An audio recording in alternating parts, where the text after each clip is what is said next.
Shri Venkateswara gold తాకట్టులో ఉన్న మీ బంగారాన్ని విడిపించి కొనబడును.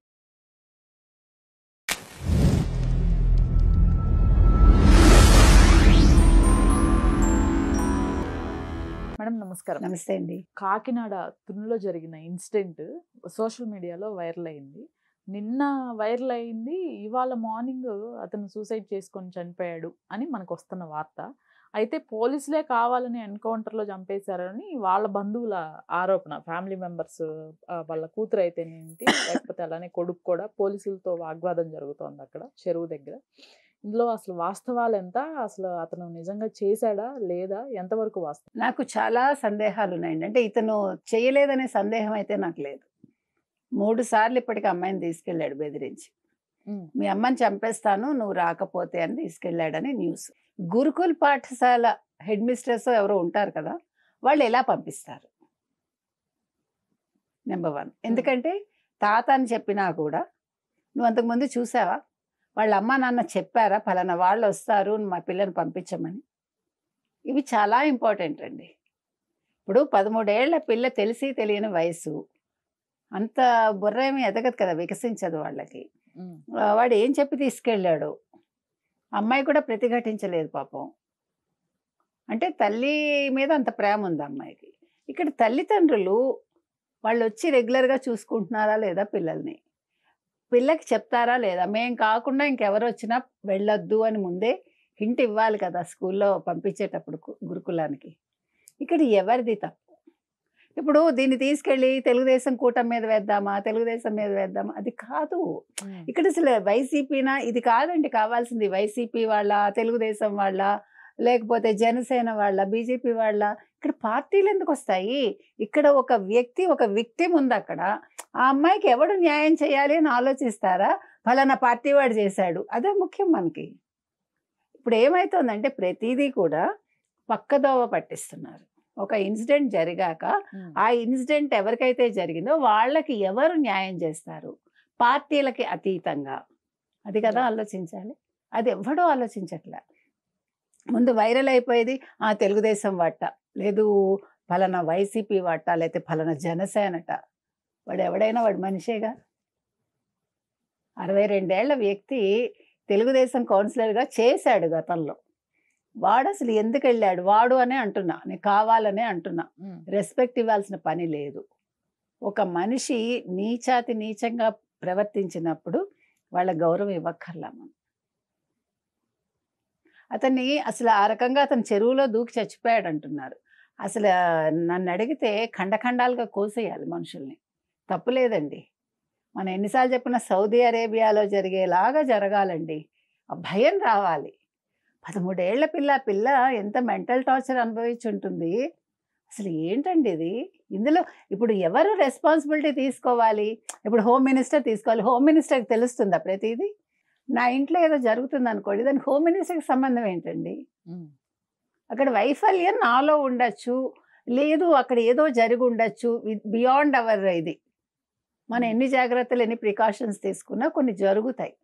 దానికి ముందు హోమ్ మినిస్టర్ది తప్పు, ఇది వైసీపీ వాళ్ళు మాట్లాడాల్సిన మాట. అసలు ఎవరు చేశారు, ఎందుకు చేశారు, ఎలా చేశారు, దీని బాధ్యులు ఎవరు, వాళ్ళని ఏ రకంగా శిక్షిస్తారు, ముందు ఆ అమ్మాయికి ఏం న్యాయం చేస్తారని ఒక్కడు మాట్లాడలే ఇంతవరకు. మాట్లాడారా? ఇప్పుడు వాళ్ళ కూతురు వచ్చి అరుస్తోంది, ఆ అమ్మాయి సోషల్ మీడియా మీద ఎగురుతోంది. మా నాన్న తప్పు చేశాడు కాబట్టి మేము రాలేదు అని చెప్తోంది. తప్పు చేశాడని వాళ్ళే అంగీకరిస్తున్నారు. అంటే అమ్మాయి 2 రకాలుగా మాట్లాడారు. ఒకటి తప్పు చేశారు అంటోంది, మళ్ళా మీరు చూసారా అన్నట్టుగా మాట్లాడారు. సో కాంట్రడిక్టరీ స్టేట్మెంట్స్ ఆవిడిస్తోంది. ప్లస్ మా నాన్నని మేము ఎప్పుడో వదిలేసామన్నట్టుగా వాళ్ళు చెప్తున్నారు. భార్య వదిలేసింది, కొడుకు కూతురు అందరూ వదిలేశారని. అందులో నిజానిజాలు మనకు తెలియదు. అంటే అతను నేచరే మంచిది కాదా? నేను అనేది ఏంటంటేనండి, ఏ సంఘటన జరిగినా, లేదు ఎవరైనా ఏదైనా కొట్లాటకు దిగినా ముందు మీరు పార్టీలకి అతీతంగా మాట్లాడండి, పని చేయండి. ముందు ఇప్పుడు ఆ అమ్మాయికి ఏం చేస్తారు? ఇప్పుడు ఆ పిల్లకి ఆర్థికంగా ఏదైనా సహాయం చేయాలి వాళ్ళ కుటుంబం.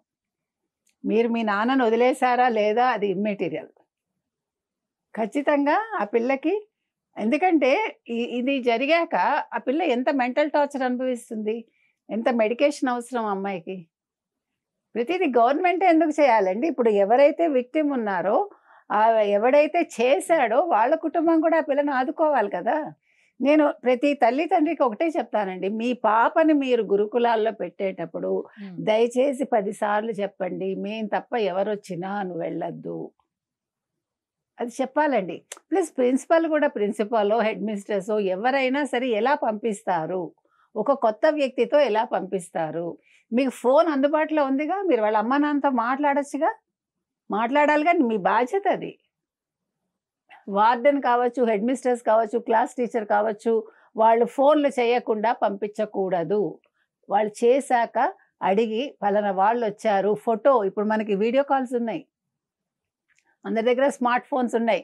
వాళ్ళ దగ్గర లేకపోతే ఎవరి దగ్గర ఉంటే వాడితోటి చేయించండి. లేదు ఒక స్మార్ట్ ఫోన్ పెట్టుకోవాలని ఒక రూల్ పెట్టండి. ఇవి చాలా ముఖ్యమండి. చిన్నపిల్లలు వాళ్ళకేం తెలీదు.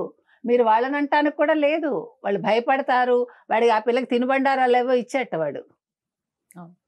గురుకులాల్లో ఎలాంటి పిల్లలు ఉంటారండి? ఆర్థికంగా అంతంత మాత్రం ఉండేవాళ్ళే ఉంటారుగా. ఇప్పుడు మనం కూడా చేయాల్సిన పని ఏంటంటే, ఇలాంటి గురుకులాల పిల్లలు లేకపోతే మామూలు బళ్ళల్లో చదివే పిల్లలకి మనం ఆహార పదార్థాలు కూడా ఇవ్వాలి. అంటే చాక్లెట్సో లేకపోతే వాళ్ళకి ఏం నచ్చితే అది. ఇప్పుడు ప్రతివాడు పుట్టినరోజులు జరుపుకుంటున్నారు కదండి చాలా గ్రాండ్‌గా. కొంత మేర మనం ఒక గురుకులానికి వెళ్ళి సంవత్సరంలో ఒక్కసారి వాళ్ళకి ఏదైనా ఇచ్చామనుకోండి, ఇలాంటి ఆశలు తగ్గుతాయి. వాళ్ళకు కూడా చిన్న చిన్న ఆశలు ఉంటాయిగా, అవి మనం నెరవేర్చొచ్చు. అవునా కదా? కాబట్టి నేను చెప్పేది ఏంటంటే, పిల్లల విషయంలో తల్లిదండ్రులది ఎంత బాధ్యతో టీచర్లకు కూడా బాధ్యత ఉంది. అంటే గురుకులాలు కాబట్టి ఇప్పుడు డే కేర్ అయితే డే టైంలో టీచర్లు రెస్పాన్సిబిలిటీ తీసుకోవాలి. ఎవడైనా వచ్చి పిల్లని పంపించమంటే పంపించకూడదు. ఎన్ని కిడ్నాపులు జరుగుతున్నాయో, ఎన్ని జరుగుతున్నాయో మనకు తెలుసు. నేననేది అంటే ఇప్పుడు కుటుంబ వ్యవస్థే సరిగా లేదండి. ప్రతివాడికి ఆశ, అసూయ, ఈర్ష్య, ద్వేషాలు, ఆస్తుల గొడవలు, ఒక చిన్న భూమి చెక్క కోసం అన్నదమ్ములు పొడి చేసుకోవడాలు. మనిషి ఎంత ఎదుగుతున్నాడో ఆర్థికంగా అంతలాగా ఈర్ష్య, అసూయలకి లోనవుతున్నాడు. కాబట్టి ఎవరిని నమ్మడానికి లేకుండా ఉంది. ఒక్కొక్కసారి ఈ చిన్న చిన్న కుటుంబాలే బెటరా అనే ఒక స్టేజ్‌కి మనం వస్తున్నాం. కాబట్టి తల్లిదండ్రులు దయచేసి మీ పిల్లల్ని గురుకులాలకు పంపించినా, హాస్టల్స్‌కి పంపించినా 1కి 10 సార్లు చెప్పండి. 1కి 10 సార్లు మీరు ఇంటరాక్ట్ అవ్వండి. అవసరమైతే వారం వారం వెళ్ళండి. వాళ్ళ స్థితిగతులు తెలుసుకోండి. వాళ్ళేమైనా ఇబ్బందులు పడుతున్నారా? ఇంకొకటి మనం ఇది తప్పనిసరి పరిస్థితుల్లో చెప్తున్నాము. వాళ్ళకి నెలసరి కరెక్ట్‌గా వస్తుందా లేదా కూడా ఆడపిల్లలకి తెలుసుకోవాలండి. తప్పదు. ఇది చాలా ముఖ్యం మనకి. వాళ్ళకేం తెలీదు. మీరు మొన్న ఒకటి చదివుంటారు. నాకు మాట్లాడటానికి కూడా నోరు రావట్లే. నిజంగా చెప్తున్నా ఒక తల్లిగా. 3 ఆడపిల్లలు బయట ఆడుకుంటున్నారు ఇంటి ముందు. ఒకడు వాళ్ళకి చాక్లెట్ ఆశ చూపి తీసుకెళ్ళి బ్లూ ఫిల్మ్స్ చూపించి వాళ్ళని పాడు చేశాడు ముగ్గురిని.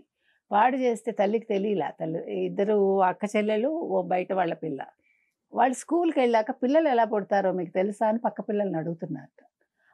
అది టీచర్ విని వాళ్ళ పేరెంట్స్‌ని పిలిపించి మాట్లాడితే అప్పుడు వాళ్ళకి తెలిసింది. అంటే తల్లి నువ్వు ఎంత 100 కళ్ళు పెట్టుకొని చూడాలి. 1000 కళ్ళు పెట్టుకొని నీ కూతుర్ని చూడాలి. వాళ్ళు ఆడుకోవడానికి బయటకి వెళ్ళినా కూడా మనం 100 కళ్ళు పెట్టి చూడాలి. మీరేమైనా చేసుకోండి. పిల్లల్ని కన్నాక మన బాధ్యత అంతే. నాకు ఇంట్లో పనుందండి. ఉంటుంది. నీతో కట్టేసుకోలేదా నీ పిల్లల్ని? తప్పదు. ఏమి చేయలేకపోతున్నాం. ఎట్లా ఇప్పుడు ఎవరినంటారు మీరు? ఎవరిని మనం బ్లేమ్ చేస్తాము? దీనికి ప్రభుత్వాలేం చేస్తాయి? అది చదివాక నేను 2 రోజులు నిద్రపోలేకపోయా. అదొక బెంగ. కాబట్టి నేను ఒకటే చెప్తానండి. ప్రతి తల్లి, తండ్రి మీరు పిల్లల్ని కనొద్దు. కంటారా? కనండి. మీ ఇష్టమే అది ఎవడు కాదంటల్లా. 1000 కళ్ళతోటి వాళ్ళని కాపాడుకోండి. ఇవాళ ఈ అమ్మాయికి ఏదైతే అన్యాయం జరిగిందో తునిలో, వాళ్ళ అమ్మాయికి ఖచ్చితంగా ప్రభుత్వం ఎట్లా హెల్ప్ చేస్తుంది, ఈ విక్టిమ్ కుటుంబం ఏదైతే ఉందో వాళ్ళు ఖచ్చితంగా హెల్ప్ చేయాలి. ఇంకొక పాయింట్ ఏంటంటే వాళ్ళ కూతురు సోషల్ మీడియాని వాళ్ళు తీసేయలేదు, వాళ్ళు కోట్లు సంపాదించుకుంటున్నారు అంటోంది. సోషల్ మీడియాని ఎవడు ఆపుతాడు? అది కాదు మీరు మాట్లాడాల్సింది. ఇప్పుడు మిమ్మల్ని ఎవరు ఏమంటలే. మీ నాన్నగారు తప్పు చేశారు, దాని గురించి మాట్లాడతారు. మీరు ఎవరో కూడా ఎవరికి అవసరం లేదు. ఇప్పుడు ఇట్లా మాట్లాడటం వల్ల మీరు ట్రోల్ అవుతారు. ఇంకా అది కాదు మీరు మాట్లాడాల్సింది. మీరు చెప్పారు కదా, మా నాన్న తప్పు చేశాడని అన్నారు, అక్కడితో మీ మీద గౌరవం పెరుగుతుంది. దాన్ని ఉంచుకుంటే బాగుంటుంది. మనం ఎవరిని యూ కెనాట్ కంట్రోల్ ఎనీబడి కదా. సోషల్ మీడియాని తిట్టడం కంట ఈ అమ్మాయికి ఏం చేయాలి అనేది మీరు ఒక్క మాట మాట్లాడితే బాగుంటుంది. Right madam. Thank you. Thank you.